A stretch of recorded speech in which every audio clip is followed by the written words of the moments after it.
This is the 1/6 scale Han Solo from Hot Toys, featuring Han Solo as seen on Endor in Return of the Jedi. We're going to dive into the contents of this, while also, of course, diving into some awesome Star Wars lore. While removing the cover, you get, of course, some incredible artwork. This is actually a picture of the statue sculpted with some effects granted. Not a picture of Harrison Ford. Very convincing. I love that they start it this way. It gives a lot of inspiration on how to pose your figure. Then we get straight into the man himself. As always, everything is very well packaged, very well secure, nothing damaged in shipping. These figures have become so elaborate, they all come with instruction booklets now, and this is the first one that I've ordered that also came with an email on the day that they said it was shipping with a video highlighting the features, which seems a little bit late since I already bought it, but also some ideas on how to pose it, which is what I found really helpful. The instructions are pretty straightforward. It's how to remove the head so that you can control the independently articulated eyes, which is just such an insane detail. How to remove the hands. There's many options for hands, so you can pose Han in whatever gesture or battle stance you want.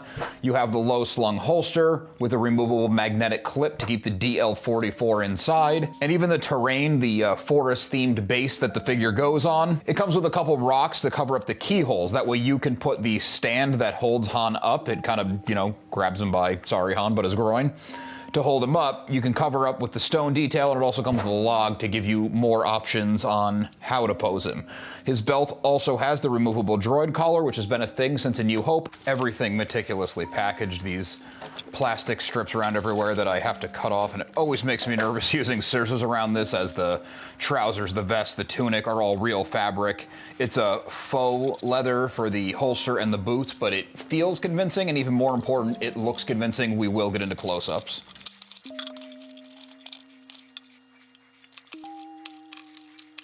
If you're getting value or entertainment out of any of my transmissions, it would mean a lot if you would join the Remnant and subscribe.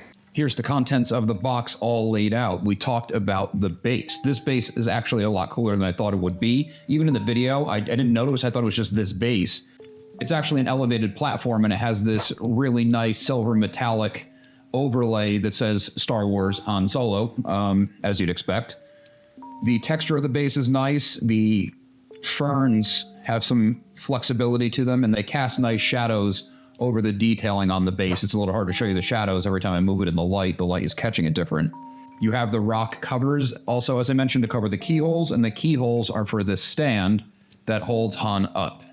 The rocks are actually different as well, with the keyhole connectors being slightly different depending on where you put the stand. They're not interchangeable, which is interesting. Everything definitely fits snug, so it's not going to fall out. Not that you should be moving these around a lot, but that's nice to notice. My only fear on the base is it doesn't have much weight to it. It's got this cover, but it's a hollow plastic. A little bit of weight inside of there. Yeah, sure, it could add to shipping cost, maybe a little bit to production cost, but for the $290 price tag, a little bit more weight on the base would give me a little bit more confidence putting it on a shelf in a room where there's speakers, subwoofer, cats, anything like that, that could potentially knock it down. Even just walking through your room, or if you hit your vacuum against your shelving, a little bit more weight in the base would go a long way for me. The log, pretty good looking as far as logs go. You can put it on the base to give him more to pose to. I'm probably going to leave it off. There's not a whole lot of real estate on the base, and I have a pretty good idea of how I want to display the figure as it is. Here's a close-up on the face. It looks very Harrison Ford. Sometimes the face sculpts can throw me off and it gets a little bit uncanny valley, where you can obviously tell it's the character or the actor, but it's not the greatest likeness. And I don't want to keep harping on about the price, but when you are dropping what I consider a significant amount of money on something like this, you want it to really deliver, and I believe Hot Toys over-delivers. The face looks just like Han Solo. And another thing that just blew me away, the first one I had for it was the Ahsoka. It's hard to see inside there, but you can use this little tool to put it in the back of the eyes and control where the gaze goes. I'm very careful on this because I did it with a couple of the ones that I have, and I never got it quite right. And even now going in, if I get up close and take a look at them, my Ahsoka especially, she just looks insane. The eyes are just doing this insane maniacal "I'm going to murder you" thing.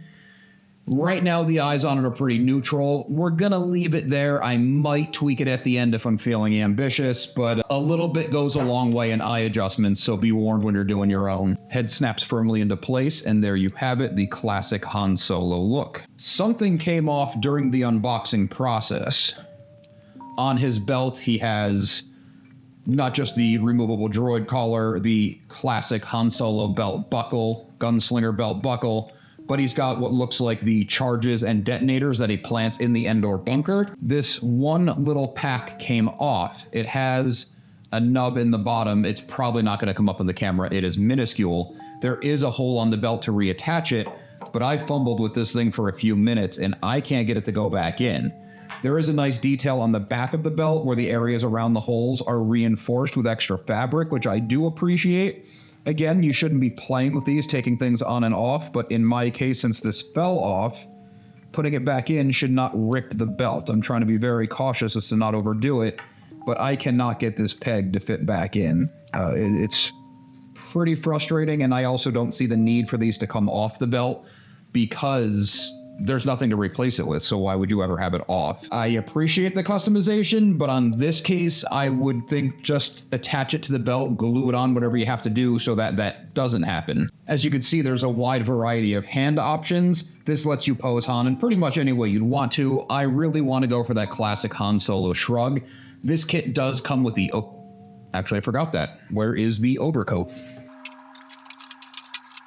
If I didn't just say that, I could have gone through this entire unboxing and posing without even bringing out the coat. The coat is what sets him apart on Endor. I like the more classic look of Han. I do love Return of the Jedi, and I went for the Endor kit specifically. And I had full intention of using the coat. I try to use as many things in the box as possible. The coat is very nice. It has the camo pattern on it, as mentioned in the lore. It also has some wiring inside, so it's a little bit stiff at the edges, which lets you do things like this, where you can put a fold in it and it will more or less stay, so you can pose it whether he's, pulling back his gun or whatever. There's also the venting in the back where the coat is split, which allows you more flexibility in how you pose Han. You could go for a traditional gunslinger look with the hand out the back or something like that where it will follow suit. It is a nice piece, but I have a very specific Han Solo moment in mind that I would personally like to go for. As I'm attaching the hand, I should mention that the hand joint does come out of the hand entirely. There's a peg that goes into the hand, a peg that goes into the arm, and the kit does come with extra joints. As you take them in and out, it can wear out over time, or if you drop it, your cat takes it and runs off. Whatever might happen to it, it is nice that there's extras. I try not to mess with them any more than I need to get them set up how I like. Maybe to do a few tweaks over the week as I get used to looking at it. Well, be careful putting the gun in the hand. I almost broke the sight off just now. The fingers are flexible enough that you can get the blaster in there, but they're rigid enough that once it's in there, it stays on its own. There's no magnet or clip or anything holding it in, which is pretty cool. Just be careful one prying the fingers you don't go too far, and squeezing the gun in. I almost broke the sight off. The plastic made a slight cracking sound before I backed off. That might just be me being a brute, but it is something to look out for. I love the classic Han Solo shrug. With only one face, it does not have the smirk, but that doesn't really bother me, because when he's up on a shelf, you're going to look at it, you're going to see Harrison Ford Han Solo. The hair is right, the costuming is right, the pose is right. So we're 99% of the way there. I am not going to nitpick over a slight upturned smirk that Harrison Ford kind of became known for with this scene after he tricks the Empire from coming out of the shield generator bunker. The articulation in the ankles is good. You have articulation in the knees, the hips, really everywhere where you expect it on a higher level collectible figure. The wrist rotation obviously goes everywhere, the elbows, the shoulders. It gets you enough that you can, even tweak things as, the angle of the blaster should be back a little bit in the screen grab that I looked at. The hand, it does look a little bit large to me. The finger's a little bit too long, but these hands were modeled after Harrison Ford's own hands, not just to complete the look, but maybe the guy's got big hands. So I'm all for it. It's fine. The base adjusts as these two metal prongs with a little bit of flexibility to them go in or out, giving it more or less space. So I usually put it up higher than it needs to be. Well, I had the base in backwards. It does actually click into place. There are grooves I didn't notice right away. So I usually put this up a little higher than it needs to be, so that when I take the figure and push him down on the base, it brings it down and locks it in at a level that actually holds him up. The piece on the belt that I talked about that was driving me so crazy, every time I move him, it's falling off. I'm going to attempt to reattach it for like the 5th time. I cut a lot of it out of the video because it's just unnecessary to see me sit here and struggle.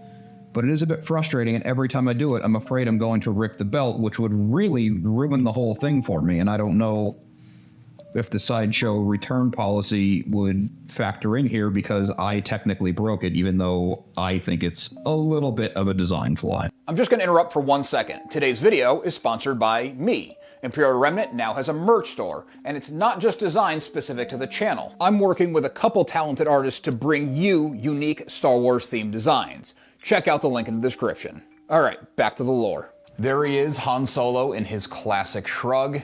I really love the detailing on this. The stitching is always outstanding. Even if it's black on black yarn, like on his vest, you can see the detailing, even from a good 5-6 feet away. You can tell it's not just a fabric stamp or something along those lines like a graphic. It is actually stitching. I generally do have a hard time getting the feet to look exactly natural because the stand is holding him up. He's not standing, but I also try to put a little bit of a bend in the knees because I don't know about you, but I don't stand with my knees fully locked out at all times. That would be a little bit insane also. So it's going to take some more tweaking to get it exactly right. I love the classic look of this, going back to the look in A New Hope with the vest, the tunic, pants, the gunslinger belt. All of the classic Han Solo elements are here, but the boots were given an upgrade for the movie, and they are reflected in this figure, that the boots were a little bit sturdier. They were beefed up a little bit as he was going to be moving in forest terrain. Probably not just good for the actor, but it's a good attention to detail for the character. The belt buckle does have a bit of a visual update, even though it's the same classic Han Solo style. The holster on the side here, not only on the statue does it have this cool magnetic thing for the safety strap to hold the gun in, if the gun's not in his hand.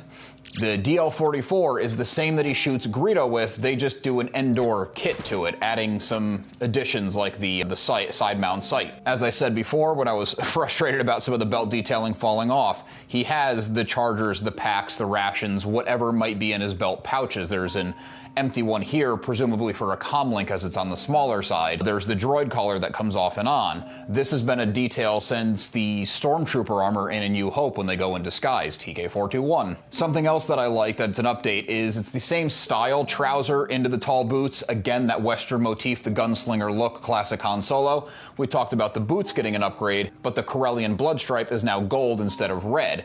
I actually don't know an in-universe reason for this, but the Corellian blood stripe was awarded to Han Solo for saving Chewbacca's life.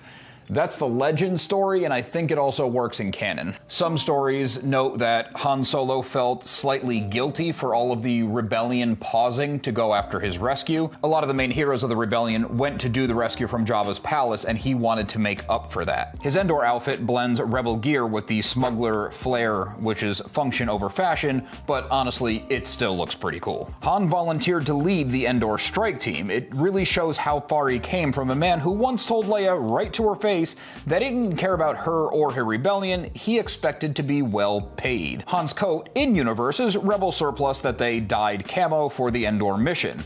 From the costuming perspective, out of universe, this took inspiration from actual World War II camo patterns to give it that grounded, worn, lived-in universe look that Star Wars is so well known for. I pointed out the belt and the holster rig. The belt and the holster is specifically worn low on the hip. The holster actually pitches forward. This is a quick draw setup, which makes him a true gunslinger who definitely shoots first. As cool as the coat is, I went with the classic Han shrug after duping the Imperials to abandon the shield generator base.